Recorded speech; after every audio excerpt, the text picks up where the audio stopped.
உம்மை பற்றி தானே ஐயா இரவெல்லாம் பகலெல்லாம் இதயம் உமக்காக துடிக்குதையா நினைவெல்லாம் பேச்செல்லாம் நேசரே உம்மை பற்றி தானே ஐயா தேனிலும் இனிமையே தெரிக்காத அமுதமே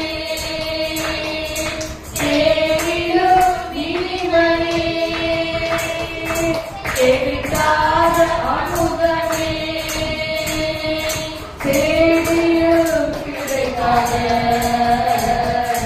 ஒப்பற்ற செல்வமே நான் தேடியும் கிடைக்காத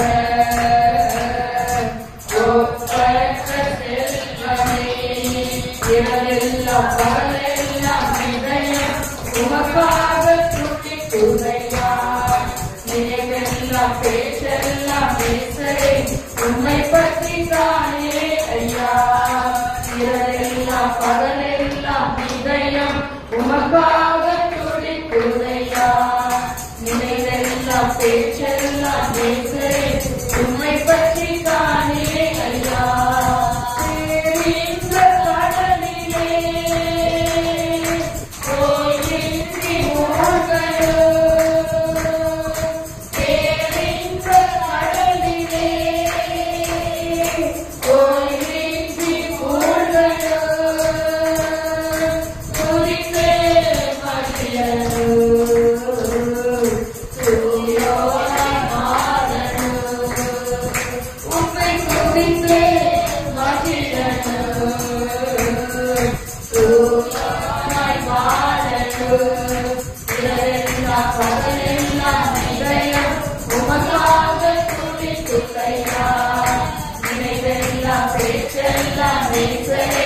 உம்மை பற்றி தானே ஐயா இரவெல்லாம் பகலெல்லாம் இதயம் உமக்காக துடிக்குதையா நினைவெல்லாம் பேச்செல்லாம் நேசரே உம்மை பற்றி தானே ஐயா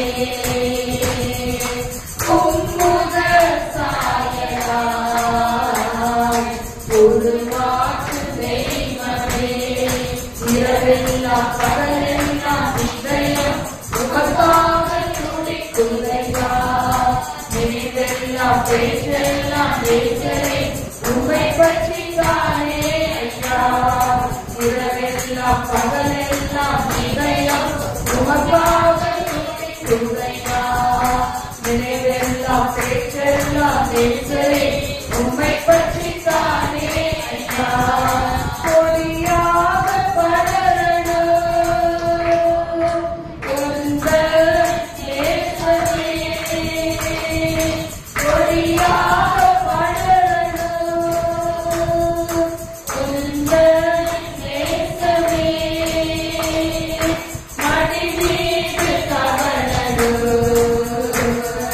மழலை குழந்தை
நினைவெல்லாம் பேச்செல்லாம் நேசரே உம்மை பற்றி தானே ஐயா.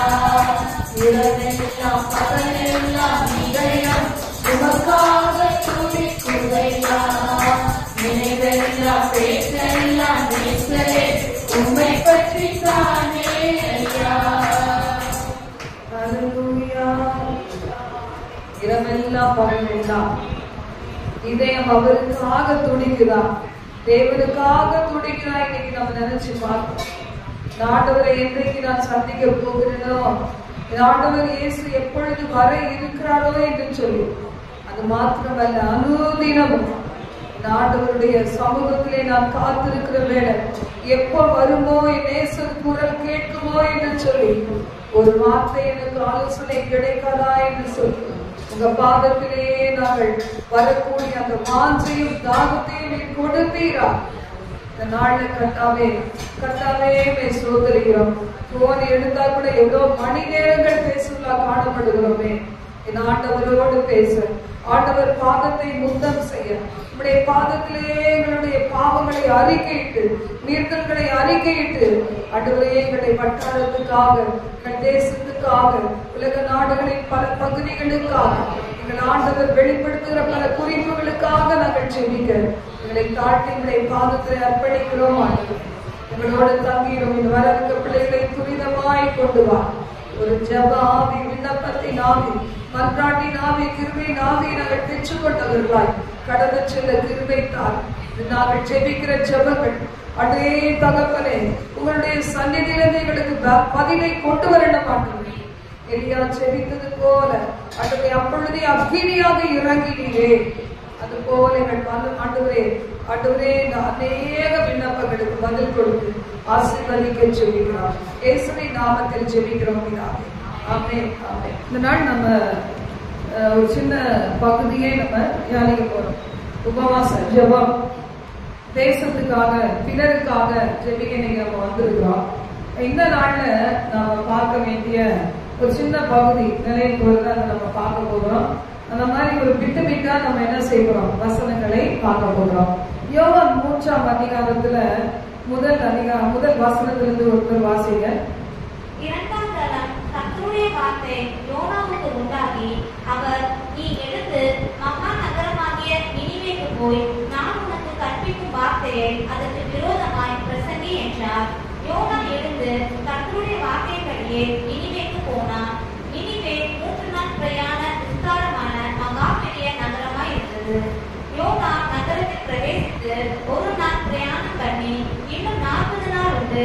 அப்பொழுது நினிவே கவிழ்க்கப்பட்டு போம் என்று கூறினார். இதுல நம்ம பார்க்கும்போது இன்னைக்கு தேசத்துல என்ன தேவையா இருக்கு, ஒரு எச்சரிக்கை. இன்னைக்கு நம்ம நடக்கிறதெல்லாம் நம்ம பார்க்கும்போது, நம்ம சூழல் நம்ம பார்க்கும்போது பாருங்க, இன்னும் என்னென்னமோ சொல்றாங்கல்ல, இயற்கையில இந்த அழிவு வரும், பாழாக்கும் கொலைகள் வரும், பஞ்சங்கள் வரும், எல்லாமே ரொம்ப ஸ்பெஷலா ஒரு இடத்துல நிலச்சரிவு வரும்போது, பூமி அதிர்ச்சி வரும்போது அப்ப என்ன செய்யறாங்க, அதே மாதிரி பல சம்பவங்கள் உலக நாடுகளில் பல பகுதிகளில் நடக்கிறதெல்லாம் நம்ம பார்க்கிறோம்.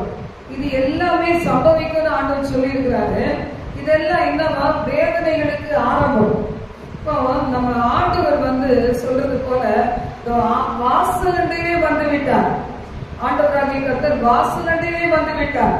சில பேர் பாருங்க, பொதுவா ஒரு கருத்து என்னன்னா, வயசானா அவங்க தேவனுடைய ராஜ்யத்துக்கு போவாங்க, இல்ல வயசாயிடுச்சுன்னா தேவனுடைய ராஜ்யத்துக்கோ இல்ல இயேசுவை ஏற்றுக்கொள்ளாதவங்க நரகத்துக்கோ போவாங்கன்னு சொல்லுவாங்க. ஆனா வயசு பொறுத்து நமக்கு மரணம் வர்றது கிடையாது. அப்படி நம்ம பார்க்கலாம்ல, ஒரு குழந்தை கூட என்ன செய்யுது, எத்தனை குழந்தைகள் இந்த நாள்ல இயற்கையினுடைய சீற்றத்துக்கு பலியாயிட்டாங்க பாருங்க. இதெல்லாம் நம்ம பார்க்கும்போது இதெல்லாம் நமக்கு தேவன் கொடுக்கிற ஒரு எச்சரிப்பு. நமக்கும் நம்மை சார்ந்த பிள்ளைகளுக்கும் இந்த தேசத்துக்கும் உலக நாடுகளின் ஒவ்வொரு பகுதிகளுக்குமே ஒரு எச்சரிப்பு. ஆனா யோசித்து பாருங்க, எத்தனை பேர் இதை சிந்திக்கிறாங்க. இந்த இடத்துல ஆண்டவருடைய வார்த்தை முதலாவது நினிவேக்கு போய் பிரசங்கின்னு சொல்லும்போது யோனா போய் பிரசங்கிக்கவே இல்லை. எதுக்காகனா, நினிவே ஜனங்கள் அவங்க கொடூரமான ஜனங்களா இருக்கும்போது இரக்கம் இல்லாத இந்த ஜனங்களுக்கு போய் நான் பிரசங்கிச்சுன்னா பிரயோஜனம்.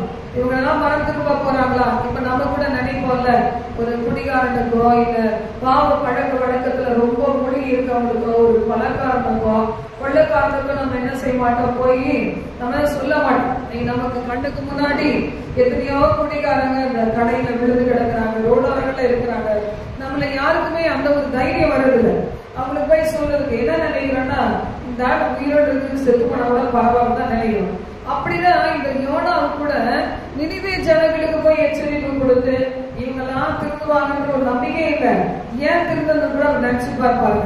ஆனா ஆண்டவர் என்ன செய்தார், அந்த நினிவே ஜனங்களை குறிச்சு ஒரு நோக்கம் வச்சிருந்தார்.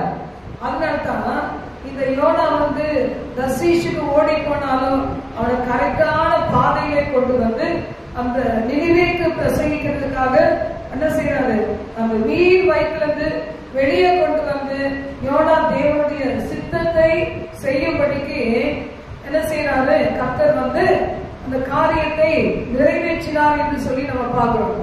இப்ப யோனா என்ன செய்கிறார், எழுந்து கர்த்தர் சொன்னபடியே பிரவேசிக்க போகிறார். இன்னும் 40 நாள் தான், அதுக்குள்ள நினிவே பட்டணம் முடிஞ்சு போயிடும், நினிவே கவிழ்க்கப்பட்டு போகும் அப்படின்னு சொல்லும் போது நினிவேயில் உள்ள ஜனங்கள் என்ன செஞ்சாங்கன்னா, தேவனை விசுவாசித்து உபவாசம் செய்யும்படி கூறினார்கள். அவங்களுக்கு யாராவது இதெல்லாம் செய்யணும்னு சொன்னாங்களா? எச்சரிக்கை கேட்டவுடனே ஜனங்களுக்குள்ள என்ன வந்தது, ஒரு பயம் வந்தது. ஐயோ, அந்த 40 நாட்களுக்குள்ளாக நினிவே கவிழ்க்கப்பட்டு போயிருவேன், ஜனங்கள் என்ன செய்வாங்க, ஆனா நம்ம எல்லாம் என்ன செய்ய போறோம், இன்னும் இந்த 40 நாளைக்குள்ள என்னெல்லாம் நடக்க போகுதோ தெரியலையே, 40 நாட்கள நினிவே கவிழ்க்கப்பட்டு போகும்னு சொல்லியிருக்கேன்னு சொல்லி நினிவேயினுடைய ஜனங்கள் தேவனை விசுவாசித்தார்களாம். இன்னைக்கு நாம் யாரெல்லாம் அலட்சியமா இருக்கிறாங்களோ, உபவாசம் இருக்கணும், ஜெபம் பண்ணணும், நம்முடைய வழிகளை விட்டு மனம் திரும்பணும், நம்ம பாவ அறிக்கை பண்ணணும், நம்முடைய குடும்பத்துக்காக, நம் பிள்ளைகளுக்காக, இன்னைக்கு எவ்வளவு பயங்கர பாவங்கள் செய்கிறவங்களுக்காக நம்ம ஆண்டவர் சமூகத்துல அழுத புலம்பி ஜெபிக்கணும்னு சொன்னா, இதுல ஒரு சிலர் அந்த நினைவேல இருந்த ஜனங்களை போல நம்ம வந்திருக்கிறோம்ல. சபையில எத்தனை பிள்ளைகள் வராங்க, ஆனா இன்னும் அவங்களுக்கு வர்றதுக்கு நேரமே இல்லை. 10 மணிக்கு தான் இன்னைக்கு 11:30 மணி பார்க்குது. இப்ப கூட பாத்தீங்கன்னா கொஞ்சம் பேர் தான் வந்திருக்கிறோம். அப்ப அவங்க யாரை விசுவாசிக்கல, தேவனை விசுவாசிக்கல. இது ஒரு நல்ல சந்தர்ப்பம் பாருங்க. ஸ்கூல் லீவு, காலேஜ் லீவு, வேலைக்கு கூட சொன்னாங்க, சில பேருக்கு லீவு. ஆனா அந்த நாளை பயன்படுத்தி கொண்டதுக்கு அவங்களுக்கு என்ன இல்லை, அப்படி ஒரு பெரிய வாஞ்சை இல்லை. ஆனா இவங்க எல்லாம் தேவனை விசுவாசித்து உபவாசம் செய்யும்படி கூறினார்கள். பெரியோர் முதல் சிறியோர் மட்டும் நெட்டு உடுத்தி கொண்டார்கள் அப்படின்னு பார்க்கணும். இன்னைக்கு நமக்கு எத்தனை பேரு இன்னைக்கு நாங்க செபிக்க போறோம்னு காலையில இருந்து ஆயத்தமானீங்க சொல்லுங்க பார்க்கலாம். காலையில இருந்தே நான் செபிக்க போறேன், என் ஜெபம் கேட்க போது 3 பேர் தான், 2 பேர் தானா, மீதி பேர்லாம் இங்க பார்க்கலாம்னு வந்துட்டீங்களா? காலையில எழுப்பும் போது இருந்தே நமக்கு என்ன வேணும், நேற்று ராத்திரில இருந்தே ஆயத்தம் வேணும். இன்னைக்கு இந்த நாள் மட்டும் கிடையாது, செவ்வாய்க்கிழமை வெள்ளிக்கிழமை உபவாசம் இருக்கிற நாள்லயும் அந்த மாதிரி நமக்கு ஆயத்தம் இருக்கணும். அப்போ நம்ம அப்படி ஒரு ஆயத்தத்தோட அதிகாலையில இருந்து வந்தோம்னா, இன்னைக்கு இவ்வளவு நேரத்துக்குள்ள எவ்வளவோ நம்ம மனம் திரும்பி இருப்போம் பாத்தீங்களா, எவ்வளவோ காரியத்துல உணர்ந்திருப்போம். வாழ்க்கை ஒண்ணுமே கிடையாது பாருங்க. இன்னைக்கு இந்த உலகத்துல யார் யாரு எவ்வளவு பெரிய பெரிய வீடுகள், எத்தனையோ வீடுகள் புதைஞ்சு போச்சு இல்ல. இது ஒருவேளை எடுக்கப்பட்டா கூட முதலாவது விலையேற பெற்ற ஜீவன் இருக்கா. 2வது பாருங்க, பொருட்கள் எல்லாம் எப்படி பார்த்து வாங்கி வச்சிருப்பாங்கல்ல. நம்ம கூட பாருங்க, நல்ல பொருட்கள் வாங்கினா அது வெளியே வைக்கிறோமோ பொண்ணை வைக்கிறோமோ எல்லாம் என்ன சொல்றது, கிளாஸ் மெட்டீரியல், இந்த மாதிரி விலை கூடுன மெல்கோவர், அந்த மாதிரி பாத்தீங்கன்னா இன்னும் அந்த மாதிரி பொருட்கள் எல்லாம் என்ன செய்யணும், நிறைய விலைக்கு வாங்க அழகா தான் இருக்குது. எல்லாத்தையும் அவ்வளவு பத்திரப்படுத்தி வச்சிருக்கோம். இல்ல ஒன்னாவது தேர்மா என்ன செய்யணும், எல்லாம் சுக்குலரா போய் எவ்வளவு பேர் நகையெல்லாம் பூட்டி வச்சிருப்பாங்கல்ல. பணம் வர பயமா போயிருக்கும், எங்கெல்லாம் வச்சு சேஃப்டி லாக்கர் வச்சாங்கன்னு தெரியாது, அவ்வளவா போயிருக்கும். ஒருவேளை அவங்க அதுல இருக்கவங்க உயிர் பழைச்சு ஒருவேளை எங்கேயாவது போயிட்டு வந்து அந்த வீட்டை தோண்டி எடுத்தாங்கன்னா அங்க என்னதான் மிஞ்சம், ஒண்ணுமே இருக்காது. இதுதான் நிலையற்ற உலகத்தினுடைய வாழ்க்கை.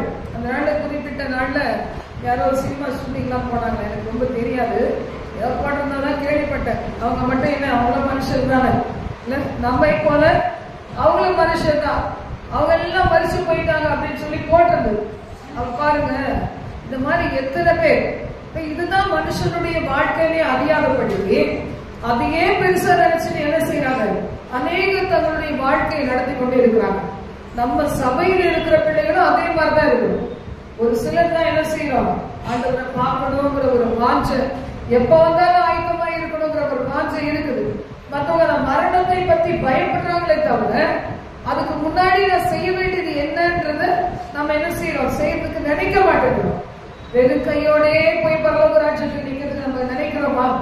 வெறும் கையோடு நம்முடைய பாக்கல வரக்கூடாது. கரையேறி உமதண்டை சேரும் ஒரு நாள் வரும்போது வெறும் கையாய் நான் வருவேனோ, உடைய முகத்தை பார்க்க வெறும் கையாய் வருவேனோ. பாருங்க, அதுல பல வெரைட்டி இருக்குது.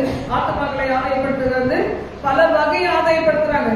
சில பேர் தனக்குத்தானே கனி கொடுக்கிற மரமாக ஆத்மாக்களை ஆதாயப்படுத்தி என்ன செய்யறாங்க, சபையோடு ஐக்கியப்படுத்தாமலே ஓடிட்டு போறாங்க. அது வேற ஆவி.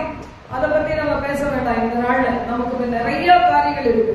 நம்ம கவனம் செலுத்த வேண்டிய அநேக காரியங்கள் இருக்கும்போது ஒன்றுக்கு பொதுவாக இந்த காரியத்தை என்ன செய்யலாம், காலை போட்டு மிதிச்சிடலாம். அது நம்ம காலை கீழே பிரச்சனை, காலை கீழே பொல்லாத அசுத்த ஆவிகள் நம்ம காலை கீழே. இயேசு கிறிஸ்துவின் நாமத்திற்கு விரோதமான எந்த ஆவியும் நம்ம காலை கீழே தான். ஆண்டவராகிய கர்த்தர் நமக்கு அவ்வளோ பெரிய தேவனாய் இருக்கிறார். ஹல்லேலூயா. இங்க பார்க்கிறோம், இந்த ஜனங்கள் உபவாசம் செய்யும்படி கூறினார்களா, பெரியோர் முதல் சிறியோர் வரைக்கும். எதுக்காக சொல்றேன்னா, நம்ம பிள்ளைகளுக்கும் சொல்லி கூட்டிட்டு வரணும். நாள் எப்படிப்பட்ட நாள், தேவ சமூகத்துல உபவாசம் இருந்து ஜெபிக்கிற நாள். ஏதோ நம்ம என்டர்டைன்மெண்ட் போல, பிக்னிக் போல. சர்ச்சைக்கு பிக்னிக் பிளேஸே கிடையாது, அப்படிதானே? அது வீட்டுல இருந்தே சொல்லி கூட்டிட்டு வரணும். அப்படி கூட்டிட்டு வந்து அந்த பிள்ளைகளுக்குள்ளாக ஒரு தேவ பயம் இருக்கணும். ஏன்னா அந்த பிள்ளைகளுக்கு என்ன செய்யறது, சின்ன பிள்ளைகளை விட்டுல பாருங்க. இனிமே கவிழ்க்கப்பட்டு போகணும்னா சிறியோர் முதல் பெரியோர் வரைக்கும் பாவங்கள் பாத்தீங்கன்னா ஜெனரேஷனா தொடங்குது.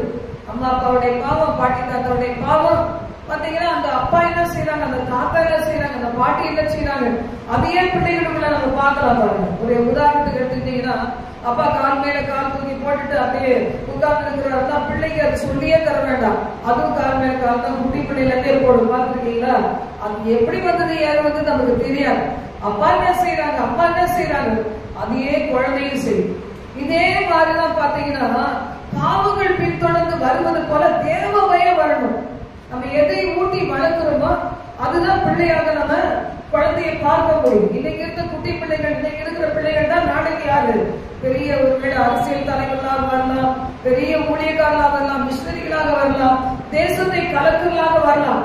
இன்னைக்கு அந்த பிள்ளைகளுக்கு என்னத்தை சொல்லித்தர வேண்டும், ஒரு ஒழுக்கத்தை சொல்லித்தர வேண்டும். நினைவே கவிழ்க்கப்பட்ட போகுது, நாம் என்ன செய்ய போகிறோம், ஆண்டவர் பார்த்து அமர போகிறோம். வீட்டுல ஒன்றும் சமைக்கவே வேண்டாம் அப்படின்னு சொல்லி சின்ன பிள்ளைகளுக்கு கூட ரெட்டு உடுத்தினார்களாம். அப்ப அந்த காலத்துல ரெட்டு உடுப்பு இருந்துச்சு பாத்தீங்களா, சணல் நூல்னால செய்வாங்களா. அந்த மாதிரி ஒரு உடுப்பை போட்டுட்டு அடையாளமாக அவங்க வந்து என்ன செய்வாங்களா, அந்த நாள்ல உபவாசம். இங்க வந்தாலே இன்னைக்கும் ஊட்டி என்கிற பகுதியில ஒரு சிஸ்டர் சொன்னாங்க, எங்களுடைய சர்ச்சில் இன்னும் அந்த பழக்கம் இருக்குது. நாங்க வரும்போது என்ன செய்வோம், எதை போட்டு வருவாங்க, எதிர போட்டு வருவாங்க. ஆனா அங்க வந்து ஒருவேளை சில ஹாஸ்பிட்டல் எல்லாம் ஐசியூ சிசில போகும்போது பாத்தீங்கன்னா எல்லாம் நம்ம அதுக்கு ஒரு ட்ரெஸ் கொடுப்பாங்க, போட்டுதான் போடணும். அதே மாதிரி போட்டுட்டு உள்ள வருவாங்க, ரெட்டு உடுத்தி சாம்பலிலே உட்கார்ந்து துக்கிட்டு ஜாப் பண்றது, அதுக்கு அடையாளமா. இன்னைக்கு இதுல பார்க்கும் போது இப்படி எல்லாரும் செய்யும்போது நினைவே ராஜாவுக்கு என்ன போகிறது, இந்த செய்தி போகிறது. ஆறாம் வசனத்தை வாசிக்கலாம். இந்த செய்தி நினிவேயின் ராஜாவுக்கு எட்டின போது அவன் தன் சிங்காசனத்தை விட்டு எடுத்து தான் உடுத்தியிருந்த உடுப்பை கழற்றி போட்டு ரட்டை உடுத்தி கொண்டு சாம்பலில் உட்கார்ந்தான். இந்த செய்தி நினிவேயின் ராஜாவுக்கு கேள்விப்பட்ட போது, எட்டின போது, நிறைய நம்ம சொன்னோம்ல, இந்த நாள் நான் வேற எங்கேயாவது போய் கூட நான் கலந்துட்டு இருப்பேன். எனக்கு வந்து இது ரொம்ப ஸ்ட்ரெயின் கிடையாது, ரொம்ப எக்ஸ்பெக்டேஷன் இருக்காது. ஆனா இங்க வந்து நம்ம சபையில இருக்கிறவங்க ஆசீர்வதிக்கப்படணும். நம்ம சபையில உள்ளவங்களுக்கு ஜெபாவி வேணும், விண்ணப்பத்தின் ஆவி வேணும், மன்றாட்டின் ஆவி, கிருபையின் ஆவி வாங்கிட்டு இன்னைக்கு நம்ம சபையில இருந்து, இல்லைன்னா நம்ம சபைக்கு வருகிற பிள்ளைகள் நிறைய இடத்துல இருந்து லிங்க்ல வருவாங்க. அந்த மாதிரி வருகிற பிள்ளைகளுக்கு கூட அந்த கிருபைகள் எல்லாம் பெற்றுக்கொள்ளணும் தான் அந்த நாளை நம்ம வச்சிருக்கிறோம். ஆனா கேள்விப்பட்டவர்கள் வரல. அப்ப அப்ப கேள்விப்படாத பிள்ளைகள் என்ன செய்வாங்க பாருங்க. இதுல பார்க்கிறோம், நினிவே ராஜாவுக்கு எட்டின போது அவர் என்ன பண்ணாராம், தன் சிங்காசனத்தை விட்டு எழுந்து அவரும் வெட்டு உடுத்தி கொண்டார். இதெல்லாம் பாத்தீங்கன்னா பரவக்கூடியது. அதனால்தான் ஃபாதர் பெர்னாஸ் என்ன பண்ணாங்க, உபவாச கூட்டங்கள் பெருக வேண்டுமே. இல்ல இன்னொன்னு என்னது, எனக்கு மட்டும்தான் ஞாபகம் இல்ல இல்ல இல்ல எழுப்புதல் என் பேசுகிற அதுவா அல்ல, உபவாச கூட்டங்களும் பெருக. உடனே எடுக்க வேண்டாமா பாட்டு, அப்படியே உட்காந்து ஆமா ஆமா ஆமா. எழுப்புதல் என் தேசத்திலே என் கண்கள் காண வேண்டும். எழுப்புதல் என் இந்தியாவில் என் ஜனங்கள் காண வேண்டும். தேவா பலர்கிறே என் தேசத்திலே மனமிறங்கு. தேவா பலர்கிறே என் தேசத்திலே மனமிறங்கு. எழுப்புதல் என் தேசத்திலே என் கண்கள் காண வேண்டும். அல்லேலூயா. அந்த கட்டாயமா நீங்க எடுத்துக்க மாட்டீங்க. நான் ஒத்த கையில எடுக்க முடியாது, 2 கை வச்சு கூட உங்களுக்கு எடுக்க முடியல. பாத்தீங்களா? சரி, இதுல நினிவேயின் ராஜா என்ன செய்தாராம், அவரும் ரெட்டை உடுத்தி கொண்டு சாம்பலிலே உட்கார்ந்தார். அது மட்டும் இல்ல, ராஜா கேள்விப்பட்டவுடனே ராஜா ஒரு கட்டளையை பிறப்பிக்கிறார். ராஜாவின் கட்டளைக்கு அந்த ஜனங்கள் என்ன செய்தாங்க, கீழ்ப்படினாங்க. பாருங்க, நினிவேயில் எங்கும் மனுஷரோ மிருகங்களோ மாடுகளோ ஆடுகளோ ஒன்றும் ருசி பாராது இருக்கவும், மேயாமலும் தண்ணீர் குடியாமல் இருக்கவும், மனுஷரும் மிருகங்களும் இரட்டினால் மூடிக்கொண்டு தேவனை நோக்கி உரத்து சத்தமாய் கூப்பிடவும், அவரவர் தம் தம் பொல்லாத வழியையும் தம் தம் கையில் உள்ள கொடுமையும் விட்டு திரும்ப கடவர்கள். இதுதான் நம்ம செய்யணும். ஆண்டவருடைய வார்த்தை என்ன சொல்லுது, அவரவர் தன்னுடைய இருதயத்தை ஆராய்ச்சி பார்க்கணும், அவரவர் தேவனை நோக்கி பார்க்கணும். அவரவர்னா ஜெபிக்கிறவங்க மட்டும் கிடையாது, ஜெபம் நடத்துறவங்க மட்டும் கிடையாது, எல்லாருமே இணைந்து என்ன செய்யணும், அவரவர் தேவனை நோக்கி உரத்து சத்தமாய் கூப்பிடவும். உரத்து சத்தமாய் நம்முடைய பாவங்கள் என்ன செய்யணும், அறிக்கையிடணும். ஆண்டவரே இறங்க மாட்டீரா, இறக்கத்துக்கு கெஞ்சணும். அப்ப உரத்து சத்தமாய் கூப்பிடவும், அவரவர் தம் பொல்லாத வழியையும், பொல்லாத வழியை விட்டு என்ன செய்யணும், மனத்திருமணம். பொல்லாத வழிகளை விடுறதுக்கு உபவாசம் ஜெபத்தை போல ஒரு நல்ல வழி கிடையவே கிடையாது. இந்த ஜாதி பிசாசு உபவாசத்தினாலும் ஜெபத்தினாலுமே அஞ்சி வேறு ஒன்றினாலும் போகாது. பிசாசு போகணும், பொல்லாத குணங்கள் போகணும், மாம்ச பிரகாரமான ஆவிகள் நம்ம விட்டு போகணும் அப்படின்னு சொன்னா உபவாச நாடு பயன்படுத்தி கொள்ளலாம். அந்த நாடு என்ன செய்யலாம், ஆண்டவரை நோக்கி கதறி நாம கூப்பிடும் போது, கர்த்தாவே என்னுடைய ஜெபம் அங்கீகரிக்கப்படும், நான் உங்க பிள்ளை என்கிற அந்தஸ்துக்கு நான் இன்னும் பாத்திரமடைய தடையா இருக்கிற எல்லாவற்றையும் இந்த நேரத்துல வெளியே கொண்டு வந்து என்னோடு பேசி, ஆண்டவரை எனக்கு ஒரு விடுதலையை தாரு. இந்த நாடு என்ன நாடு, விடுதலை நாடு, சுதந்திர தினம். இதுதான் பாத்தீங்களா, சுதந்திரம் இருக்குதா நம்ம தேசத்துல? சுதந்திரம் இருந்தா நம்ம என்ன செய்வோம், கதவை திறந்து போட்டு ஜனலை திறந்து போட்டு நல்லா சூப்பரா என்ன செய்வோம், தேவனை வணங்கி இருப்போம். சுதந்திரம் இல்லாத என்ன செய்வோம், கூட்டிக்கிட்டு உள்ள உட்கார்ந்து தேவனை நோக்கி கூப்பிடுவோம். பாருங்க, இந்த சுதந்திரத்தை நம்ம நேற்று பார்த்தோம்ல, யூடியூப்ல இருவாங்க மெசேஜ். அந்த சுதந்திரத்தை தப்பா கையாளுகிறவங்க என்ன செய்யறாங்க, நீ யாரு என்னை கேட்கறதுக்கு, நான் என்ன செய்வேன், குப்பத்தொட்டில தான் குப்பை போட்டு ஏதாவது ரைட்ஸ் எழுதி வச்சிருந்தேன்னு நான் போடுவேன், நான் கீழே தான் போடுவேன். அங்கெல்லாம் ஃபைன் போடல, பாத்தீங்களா நம்ம தேசத்துல இன்னும் ஃபைன் போடல, சுதந்திரமா விட்டுட்டாங்க. அதனால என்ன செய்யுது, யாரை மட்டும் யாரும் வெட்டு அடி கொள்ளு அதெல்லாம் பாத்துக்கலாம். அப்ப எதுக்காக இந்த காரியங்கள்னா சுதந்திரத்தை மிஸ்யூஸ் பண்றாங்க. அதே மாதிரி நம்ம கிறிஸ்துவ பிள்ளைகள் தேவன் கொடுத்த சுதந்திரத்தை என்ன செய்யக்கூடாது, தவறா பயன்படுத்தவே கூடாது. அதுதான் நம்ம நேற்று பார்த்தோம். இதுல பார்க்கும்போது இவர்கள் எல்லாரும் என்ன செய்யறாங்களா, கொடுமையை விட்டு திரும்புகிறது தான் ரட்சிப்பு. மனமாற்றம்னா என்ன, ஞாயிற்றுக்கிழமை வந்து உட்கார்றது, ஸ்பெஷல் மீட்டிங்ல வந்து உட்கார்றது கிடையாது. மனம் மாறி, அப்படிதானே? மதம் மாறி கிடையாது, மனம் மாறி. நம்ம என்ன செய்யணுமா? முன்னாடி என்ன செஞ்சோம்? எப்படிப்பட்டவளா இருந்தேன்? அந்த நாட்டுல வந்து நான் தகராறு பண்றதுக்கே இருந்தேன், சமாதானத்தை குலைக்கவே இருந்தேன், என் குடும்பத்துல சண்டை போடுறவளா இருந்தேன், சண்டையை கிளப்பி விடுறவளா இருந்தேன், கலகக்காரியா இருந்தேன். நான் இனிமே அப்படி இருக்க மாட்டேன். நான் அதுக்கு எதிர்மறையான ஒரு வாழ்க்கை வாழும். அதுதான் நம்ம கிட்ட வேணும். இன்னைக்கு அதை என்ன செய்யறது இல்ல, அடிகாயத்தை குணப்படுத்துறதே கிடையாது. ஒரு புண்ணுடைய மேற்பூச்சா நம்ம அதை சரிப்படுத்துறதுனால்தான் இது நமக்கு என்ன செய்ய முடியல, நம்மளால நிக்க முடியல. தன்னை நிற்கிறவன் என்று எண்ணுகிறவன் சொல்லிருக்கு, நிற்கிறதுக்கு முடியறது இல்ல, விழுந்து விழுந்து விழுந்து விழுந்து எழுப்புறது. ஒரு நாள் நம்ம ஆண்டவருக்காக நின்றுட்டோம்னா கலப்பையின் மேல் கை வைத்த நாம் பின்னிட்டு பார்க்கவே கூடாது. என்ன வந்தாலும் சரி, எவ்வளவு ஏளனம், நிந்தனை, அவமானம் எது வந்தாலும் சரி, நான் நிப்பேன் தான் என் மூச்சு போற வரைக்கும். அப்படியே நிற்கிற பிள்ளைகளா நாம் இருக்கணும். வசனம் சொல்லுது, யாருக்கு தெரியும் இப்படி எல்லாம் நம்ம அழுது ஆண்டவர் பாதத்துல நம் வழிகளை சீர்படுத்தி கொள்ளும் போது நான் இனிமே என்ன செய்வேன்? சமாதான காரணராய் இருக்கிற ஆண்டவராகிய இயேசு கிறிஸ்துவை போல வாழ்வேன். என்னால ஒரு இடத்துல என்ன இருக்கக்கூடாது? கலகம் இருக்கக்கூடாது. என்னால பிரிவினை வரக்கூடாது. என்னால என்ன செய்யக்கூடாது? ஒரு குடும்பம் இடிக்கப்பட்டு போயிடக்கூடாது. ஒரு ஊழியம் இடிக்கப்பட்டு போயிடக்கூடாது. மற்றவருடைய வாழ்க்கை இடிக்கப்பட்டு போயிடக்கூடாது. இது நம்முடைய கோலா இருக்கணும், லட்சியமாக இருக்கணும். ஆண்டவருடைய வார்த்தை சொல்லுது, சமாதானம் பண்ணுகிறவர்கள் பாக்கியவான்கள், அவர்கள் யாரு? தேவனுடைய புத்திரர் எனப்படுவார்கள். யோசிச்சு பாருங்க, தேவனுடைய குமாரர்கள் குமாரர்களா நம்ம இருக்கிறோமா? இயேசு கிறிஸ்துவை போலவே நம்மளும் அப்பா பிதாவேன்னு கூப்பிடக்கூடிய ஒரு புத்திர சுவிகாரத்தை ஆவியை கொடுத்திருக்கிறார். இயேசு நம்முடைய மூத்த சகோதரர் சொல்லப்பட்டிருக்கு. இன்னைக்கு இதோ நானும் என் பிள்ளைகளும் அப்படின்னு சொல்லி இருக்கிறார். எவ்வளவு தூரம் நம்மை நேசித்திருந்தா அந்த வார்த்தையை சொல்ல முடியும் பாருங்க. அப்போ இந்த நேரத்துல நாம் என்ன செய்யணும்? தான் கொல்லாத வழியை விட்டு திரும்ப வேண்டும்.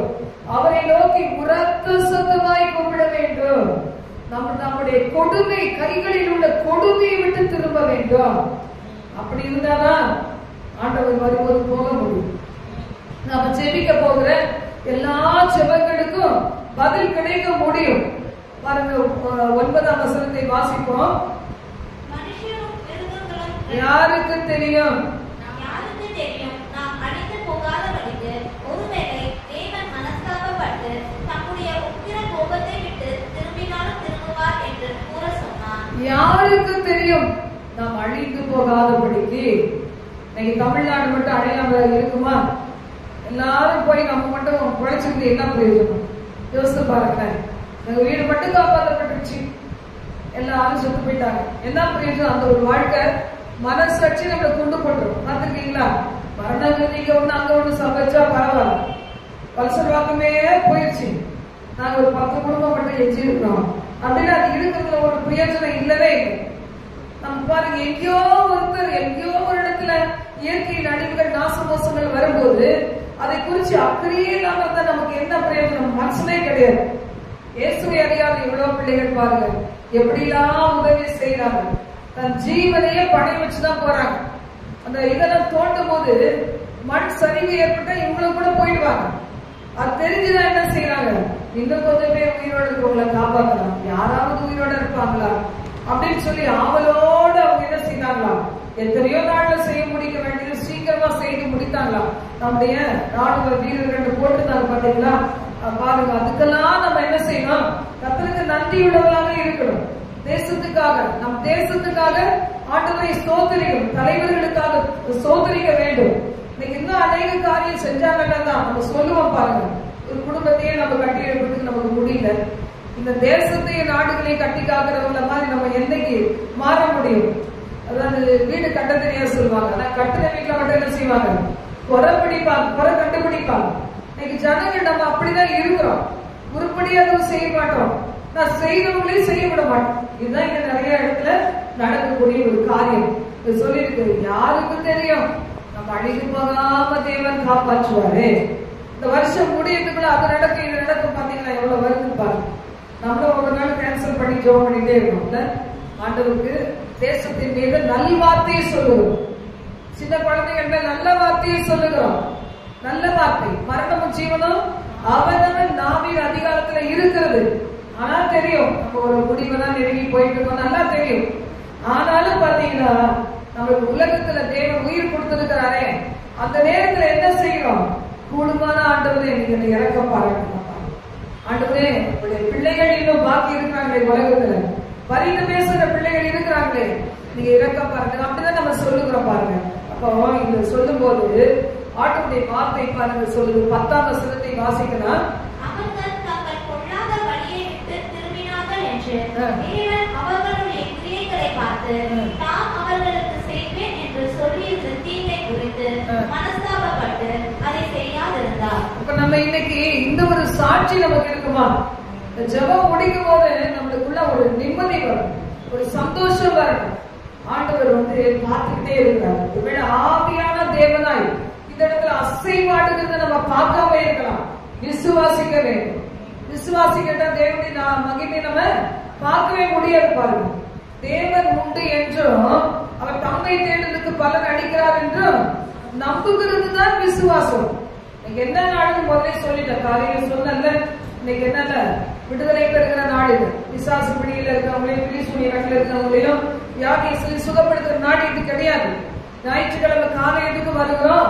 தேவனை ஆராதிக்க வருகிறோம். எல்லாரும் வரலாம், ஆனா நோக்கம் எல்லாம் இந்த விடுதலை மட்டுமே இருக்கக்கூடாது. இதான் குணமாக்கு இன்னைக்கு வந்து இந்த பிரச்சனையோட போனா சுகம் கிடைக்கும், அப்படி கிடையாது. எதற்காக வருகிறோம்? தேவன் நமக்கு செய்த எல்லா நன்மைகளுக்காக உயிருள்ள தேசத்துல வச்சு குடும்பத்தை கொடுத்து காப்பாற்றி எடுத்து அந்த பிள்ளைகள் ரட்சிக்கப்படாம இருந்தாலும், குடிகாரங்களா இருந்தாலும், பாவத்துல வாடுகிறவங்களா இருந்தாலும், திறப்புல இருக்கிற உங்களையும் என்னையும் வச்சு பாதுகாத்து நடத்தி வராரு. அந்த தேசத்தை காப்பாற்றி வருகிறார். இதுக்காக நன்றி செலுத்துகிற நாள் மண்டே சண்டே அன்னைக்கு காலை, ஞாயிறு காலாறு. ஈவினிங் என்ன நேரம்? சுகமளிக்க அபிஷேக நேரம், ஆராதனை. எல்லாம் வரலாம் இல்ல, அவங்கவுங்க காலையில அவங்கவுங்க சபைக்கு போகலாம். நாம நம்ம சபைக்கு வருகிறோம், எங்கயாவது போலாம். ஈவினிங் என்ன நேரம்? சுகமளிக்க அபிஷேக ஆராதனை. இதை குறிச்சு நம்ம சொன்னாதான் தெரியுமே. சகோதரி சொன்னேன் நான், இந்த மாதிரி ஈவினிங் ஆராதனைக்கு வாங்க. அது என்னது? சுகமளிக்கும் அபிஷேக ஆராதனை. ஏன் இவ்வளவு வியாதி இருக்குன்ட்டு நீங்க பாட்டுல இருக்கிறீங்களே அப்படின்னு சொல்லும் போது பாத்தீங்கன்னா அவங்க ஈவினிங் ஆராதனை கலந்துட்டாங்க. அவங்க சொல்றாங்க ரொம்ப ஆசீர்வாதமா இருந்துச்சு. முதலாவது பாருங்க, ஆண்டவர் என்ன செய்யறாரு? நமக்கு சமாதானத்தை தரணும். கீழையாத்தில் பிசி தைலம் இல்லையோ, ரண வைத்தியனும் இல்லையோ அப்படின்னு ஏன் என் குமாரத்தை ஆறுதல் அடையாமல் போனாள்? நிறைய வியாதிகளுக்கு காரணம் என்னது? சுமை சுமக்கிறது தான். இருதயத்துல சுமையை சுமக்கிறது, கவலைப்படுறது, வேதனைப்படுறது, அழுகிறது, தூங்குறது கிடையாது, சாப்பிடுறது கிடையாது, பட்டினியா இருக்கிறது, துக்கப்படுகிறது, பயப்படுகிறது. இதுதான் ஒரு மனுஷனுக்கு வியாதியை கொடுக்குது பாருங்க. அப்போ அந்த சுகமளிக்க அபிஷேக ஆராதனை நம்ம என்ன செய்கிறோம்? நிறைய பாடல்களை பாடி தேவனை நல்லா துதிச்சு ஆராதிச்சு நம்ம என்ன செய்யறோம்? அப்படி நம் பாரங்களை எல்லாம் ஒரு மேல வச்சு தேவனை உயர்த்த உயர்த்த உயர்த்த உயர்த்த நம்முடைய சிந்தையில் இருதயத்திலும் இருக்கிற வேதனையெல்லாம் கடவுள் மாத்திர ஆவியானவர் எங்கே உண்டு அங்கே விடுதலை உண்டு. அதுக்கப்புறம் நம்ம என்ன செய்கிறோம்? வசனங்களை பார்க்கிறோம். அப்புறமா அபிஷேகத்தில் நம்ம நடத்தும் போது என்ன செய்யுது? இருளின் கிரிகள் விலகுது. கையளிக்கிறதே கிடையாது. மாம்சமான யாவர் மேல நாவி ஊற்றுவேன்னு சொன்னார். அப்போ 2ஆம் அதிகாரத்துல பாருங்க, யாராவது யார் தலையில கை வச்சாங்களா? இல்லவே இல்லை. அப்படியே அக்னி காற்று வீசி அக்னி மயமான நாவுகளால் ஒவ்வொருவரும் ஆட்கொள்ளப்பட்டு அருமையா எழுந்து தீர்க்கதரிசனம் சொன்னாங்க பாருங்க. ஆண்டவரை புகழ்ந்தார், ஆண்டவரை துதிச்சார். அவ்வளவு நாள் கோலத்தனம் எல்லாம் மாறி போச்சு. பேதுரு மற்ற 11 எழுந்து நின்று பிரசங்கிக்கிறார். அற்புதங்கள் அதிசயங்கள் ஏராளமாய் நடந்தது என்று வேதத்துல வாசிக்கிறோம். அப்ப இன்னைக்கு இங்க இருக்கிற ஆண்டவரை நம்ம விசுவாசிச்சா தூங்குவோமா? கண்ணு காமிப்போமா? இல்ல குற்றம் சுமத்துவோமா? யோசித்து பாருங்க. தேவாலயத்துக்கு வரும்போது போகும்போது நடையை காத்துக்கொள்ள வேணும் சொல்லுது. நம்ம யாரோ துன்மார்க்கு பலி எடுக்கிறது போல நாம் பலி எடுக்கிறது கிடையாது. ஆண்டவருக்கு அந்த பலி வேணவே வேணாம். ஆண்டவருடைய வார்த்தை சொல்லுது, நான் எருதுகளின் ரத்தத்தை நான் குடிப்பேனோ, மாம்சத்தை சாப்பிட்ட ரத்தத்தை குடிப்பேனோ. அந்த காலத்துல நான் மாம்சத்தையும் சாப்பிட்டவங்க ரத்தத்தையும் சாப்பிட்டவங்க பார்த்துருக்கீங்களா? அது மாதிரியா நம்முடைய ஆண்டவர் எல்லாம் அவருடைய. அந்த ஆண்டவருக்கு நம்ம என்னத்தை கொடுக்க போகிறோம்? 1000 ஸ்தோத்திரம் டெய்லி சொன்னா போதுமா? நம்முடைய வழிகளை சரிப்படுத்தாத 1000 ஸ்தோத்திரம் என்ன பிரயோஜனம்? ஊழியம் செய்தாலும் ஆண்டவரோடு சரியான உறவு இல்லைன்னா ஊழியம் செஞ்சு என்ன பிரயோஜனம்? ஆண்டவர் பார்க்கிறாருங்கிற ஒரு நினைப்பு நமக்கு இருக்க வேண்டும். இன்னைக்கு நம்ம என்ன செய்ய போறோம்? பொல்லாத வழியை விட்டு திரும்பபடி ஆண்டவர் ஒரு பாடலின் ஒரு அடி மூலமா நீங்க பேசலாம். ஒரு எக்ஸாம்பிள் சொல்லும்போது உங்களோட ஆண்டவர் பேசலாம். பைபிள் வசனங்களை நம்ம பார்க்கும்போது, நிறைப்பூட்டுகிற வசனத்தை நம்ம பார்க்கும்போது ஒருவேளை அதனால உணர்த்தப்படலாம். உடனே உடனே உடனே அந்த பொல்லாத வழிகளை என்ன செய்யணும்? விட்டுவிட வேண்டும். நாளைக்கு பார்த்துக்கலாம், கடைசி ஜபத்துல பார்த்துக்கலாம், இல்லவே இல்லை. அப்பப்ப நம்ம விட்டுட்டோம்னு வச்சுக்கோங்களேன், ஆண்டவர் கிரியைகளை பார்ப்பார். இந்த மகள் எடுத்திருக்கிற முடிவை பார்ப்பார். அப்போ அந்த கிரிகளை பார்த்து நாம் அவர்களுக்கு செய்வேன் என்று சொன்ன தீங்கு என்ன தீங்கு? 40 நாட்களுக்குள்ள நினைவே பட்டணம் அழிஞ்சு போயிடும். ஆனா அந்த தீங்கை செய்யாதபடிக்கு, தீங்கை குறித்து மனஸ்தாபப்பட்டு செய்யாதிருந்தார். இன்னைக்கு தேவன் நம்மளை பார்த்து அப்படி சொல்ல முடியுமா? நான் உன்னை பார்த்து மனஸ்தாபப்படுகிறேன். இது என்ன? நாசில சுவாசம் இருக்கிற வரைக்கும் தான் இந்த பீரியட். நாசில சுவாசம் போன பிறகு நான் ஜாப் பண்றேன், தூங்கல ஒருத்தருக்காக ஜாப் பண்றேன், நான் கிணத்துல விழுந்தவங்களுக்காக ஜாப் பண்றேன் அப்படின்னா அதுக்கு ஒரு பிரயோஜனம் கிடையாது. முடிஞ்சு போச்சு கதை, அவ்வளவுதான். உயிரோடு அந்த மாதிரி ஒரு இடத்துக்கு போனா கூட என்ன நினைவு இருக்கணும்? ஆண்டவரே, இந்த இடத்துல எஞ்சி இருக்கிற இந்த குடும்பமாவது இயேசுவை ரட்சகராக ஏற்றுக்கொண்ட ஆண்டவரே, இந்த பிசாசின் பிடி பிரச்சனையில இவங்க இன்னுமா பாடுபடக்கூடாது. இந்த குடும்பத்துல யாரும் பலியாக கூடாது. மெய்தேவன் இயேசுவை அணிந்து கொள்ளட்டும், ரட்சிக்கப்படட்டும். இப்படி நம்ம கேட்கறத நம்முடைய கோலாக இருக்க வேண்டும், நம்முடைய லட்சியமா இருக்க வேண்டும். அழுகிறவனே அழுகல் அப்படின்னு சொன்னா இறந்து போனவங்களை குறிச்சு அழ சொல்லல. இறந்து போனவங்களால அந்த ஆப்சன்ஸ் அந்த கோடிட்ட மாதிரி அவங்க வாழ்க்கை நடந்துச்சு. அதுக்கு நம்ம அவங்க அழும்போது என்ன செய்யக்கூடாது? சிரிக்க கூடாது. சில பேர் மத்தவங்க படுற கஷ்டத்தை பார்த்து சிரிப்பாங்க. அவங்களுக்கு அது ஒரு கஷ்டம் நடந்துச்சுன்னா ஏளனமா சிரிப்பாங்க. ஆண்டவர் அதை பார்ப்பார். வசனம் சொல்லுது, அவர் கிரிகளை பார்த்து நான் அவர்களுக்கு செய்வேன் என்று சொல்லி இந்த தீங்கை குறித்து மனஸ்தாபப்பட்டு அவர் செய்யாதிருந்தார். அதுக்குதான் இன்னைக்கு வந்திருக்கிறோம். தேவாந்திரம் எதுக்கு வந்திருக்கிறோம்? இந்த மாதிரி நம்முடைய தேசம், தமிழ்நாடு, நம்முடைய இந்த வலசவாக்கம் ஏரியா, நம்முடைய பிள்ளைகள் இருக்கிற நாடுகள் எங்கெங்கெல்லாம் இருக்கிறாங்க. உங்க பிள்ளைகள் கல்யாணம் முடிச்சு கொடுத்துருப்பீங்க. எங்க தேசத்துல எத்தனையோ பகுதிகள் இருக்காங்க. உங்க அம்மா அப்பா எங்கெல்லாமா இருப்பாங்க, உங்க நண்பர்கள் எங்கெல்லாமா இருப்பாங்க. அதே மாதிரி ஒரு கலசம் தண்ணீர் கொடுத்த பிள்ளைகள் எத்தனையோ பேர் எங்கெல்லாமா இருப்பாங்க. நாம மறந்தால் ஆண்டவர் மறக்கிறது இல்லை. அப்போ இன்னைக்கு அதுக்காக தான் நம்ம ஜெபம் பண்ண போறோம். எத்தனை பேர் நம்ம கிட்ட இதுக்காக ஜெபம் பண்ணிக்கங்க சிஸ்டர், இதுக்காக ஜெபம் பண்ணிக்கங்க சொல்லும்போதான் மண்டை மட்டும் ஆண்டவர் பாருங்க. சில மறந்தே போயிடும். அதெல்லாம் இன்னைக்கு ஆண்டவர் நினைப்பூட்டுவார். ஒருத்தர் அந்த ஆவியானவருடைய சித்தப்படி நடக்கும் போது பாத்தீங்கன்னா இதெல்லாம் நினைவுக்கு வரும். அப்பெல்லாம் நம்ம ஆண்டவரை நோக்கி கதறுகிற அந்த ஜெபத்துக்கு தேவன் நிச்சயமா பதில் கொடுப்பார். அதுதான் இன்னைக்கு நம்ம செய்ய போகிறோம். ஒரு கொஞ்ச நேரம் நம்ம இந்த வார்த்தைக்கு நம்ம ஒப்பு கொடுத்து ஜெபம் பண்ணிட்டு மறுபடியும் நம்ம அடுத்த பகுதிக்கு நம்ம போகலாம். கண்களை மூடி செபிக்கலாமா? எங்கள் பரலோக தேவனே, இந்த யோனாவுடைய 3ஆம் அதிகாரத்தை நாங்கள் பார்க்க மாட்டோமே தகப்பனே. ரிமாலர சந்தரதி அங்கவந்தரவா பூரி கரமினினி அகினினி கோதர் பனாக்கர ஞாக்கரவா. இந்த நேரத்தில் கூட அன்பு தகப்பனே, ஒரு ஜெப ஆவி, ஒரு விண்ணப்பத்தின் ஆவி, ஒரு மன்றாட்டின் ஆவி, ஒரு கிருபையின் ஆவி இந்த இடம் முழுவதையும் நிரப்புவதாக தகப்பனே. ஆயுத்தமே இல்லாதபடிக்கு ஜனங்கள் வந்து கொண்டே இருந்தால் என் அன்பு தகப்பனே, அவர்களுக்குள் இந்த ஜெப அக்கினி பற்றி பிடிக்க வேண்டும் ஆண்டவரே. மன திருமுதலின் அபிஷேகம் பற்றி பிடிக்க வேண்டும் ஆண்டவரே. அன்றைய சாமுவேல் தாவீதிலிருந்து எல்லைக்குள் பிரவேசித்த சவுலும் அவன் சேவகர்களும் தீர்க்க தரிசனம் சொல்லி ஓய்ந்தது போல சிறிய குழந்தை முதல் பெரியவர்கள் வரைக்கும் தேவ பயம் உண்டாகணும். அவர்களுக்குரிய தூதர்கள் அவர்களை காத்துக் கொள்ளும்படிக்கு செபிக்கிற மாட்டவரை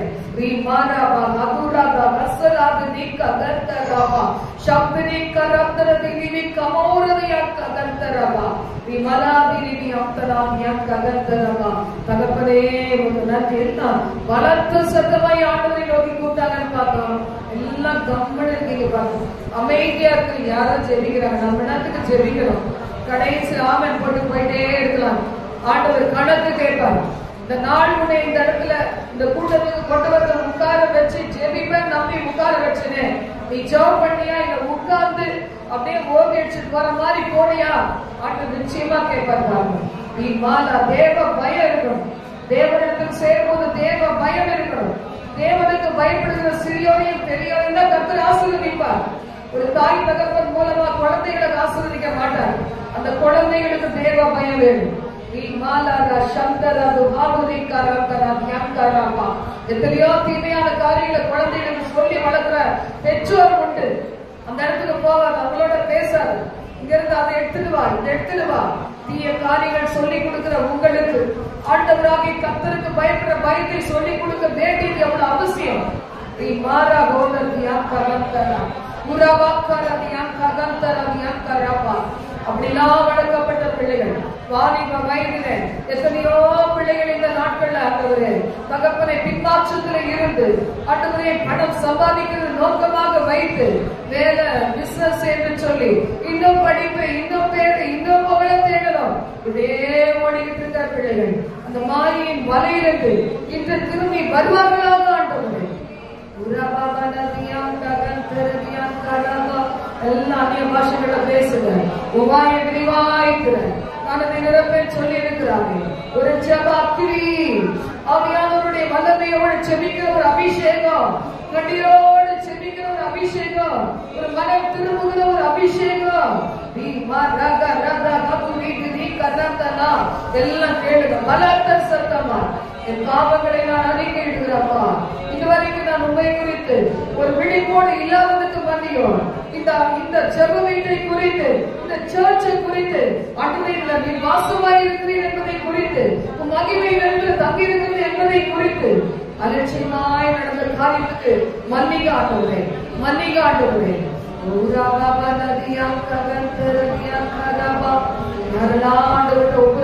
ஒப்புரவாயிட்டே இருக்கு. இது ஒப்புரவாகிற நேரம், ஒப்புரவாகிற நேரம். உங்களுக்கும் தேவனுக்கும் நடுவில் இருந்த தடைகள் உடைக்கப்படுகிற நேரம். என் ஆண்டவரே உங்களுக்கு ஸ்தோத்திரம் ஆண்டவரே. இன்னும் தொடர்ந்து ஒரு கிருபைகளை தாங்கட்டும். தொடர்ந்து இருக்கிற ஒவ்வொரு வினாடி பொழுது எங்களுக்கு மிகுந்த ஆசீர்வாதத்தை கொடுக்கட்டும் ஆண்டவரே. தகப்பனை ஆவியோடு உண்மையோடு தொழுது கொள்ள கிருபை தருவீரா.